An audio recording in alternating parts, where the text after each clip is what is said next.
Okay. Have you ever wondered if corporations are running the world?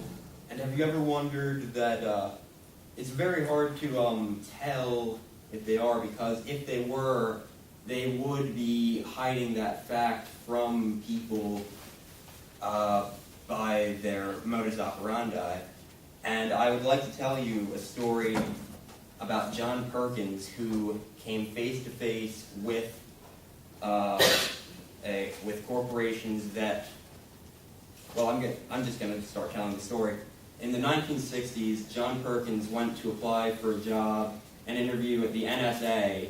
He went in, had an interview, that he didn't get the job. When he was walking out, he was picked up by a car and taken to a second job interview. And in that job interview, he was told, he got the job, and he was told to go to third world countries and give them loans from World Bank or USAID, and that they would give it for infrastructure like roads and schools and hospitals. And they would give them to wealthy business owners in the country, and the loans by the World Bank were set up so that they couldn't be paid back, that people in the country would be paying taxes to pay for roads for pretty much forever because of the way interest is set up. And John Perkins he wrote a book about his experience in which he detailed his work as a self-described economic hitman, and he was an economic hitman, and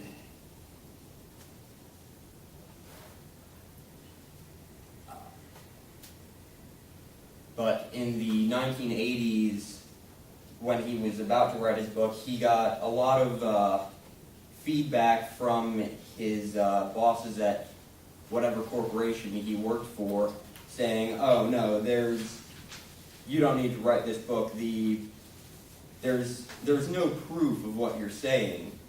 He eventually waited until 2009, I think, to publish this book, Economic Hitman. And when he did, there was a lot of different responses.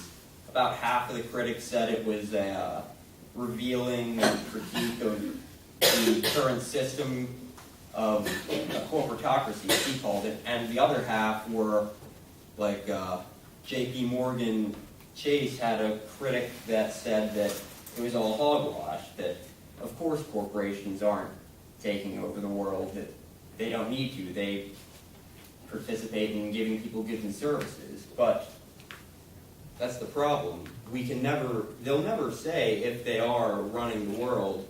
So we have to ask ourselves, would they want to? Would a corporation want control over a world government? And we have to ask ourselves what a corporation is. And a corporation is an entity, a group of people who are trying to do something like running a hospital to make a profit, do anything, mine, make airplanes, but they're doing it to make a profit, and they are doing it in their own rational self-interest. And if you look at psychology, if you see one person who is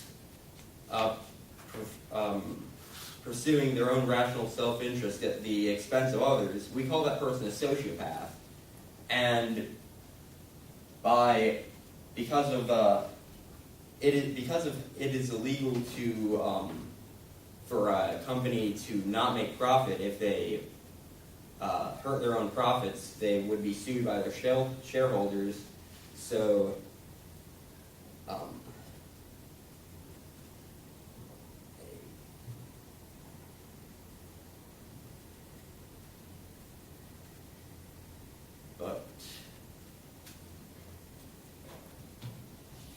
But then, really, what is going on? How can we know?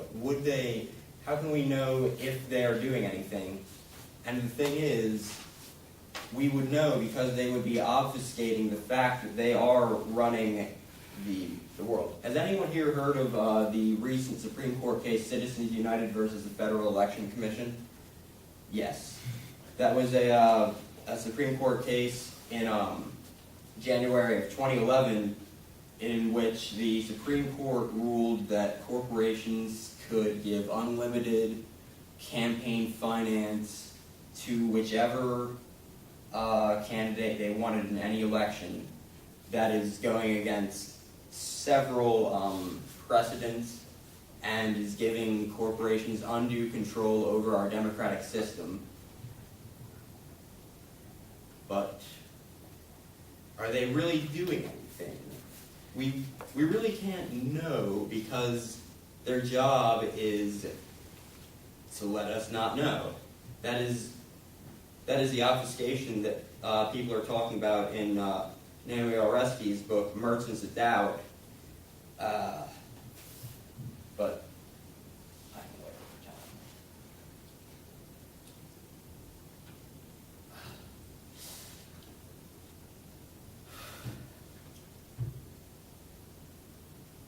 But if corporations are controlling the way world markets work, is it a good or a bad thing? And we've seen that to make a profit, corporations will pollute the environment and use child labor, and that promote a gap between the rich and the poor. So we've seen that what is going on right now is not good, and there are people on Wall Street and around America protesting against the corporate influence of Wall Street on Washington, and it's very interesting to see what's going on. There may or may not be anything that is actually wrong with corporations doing their job, but when they are interacting with all of our lives and possibly making them worse, then something has to happen. And I believe that is already happening, and you can see it on the streets of New York right now.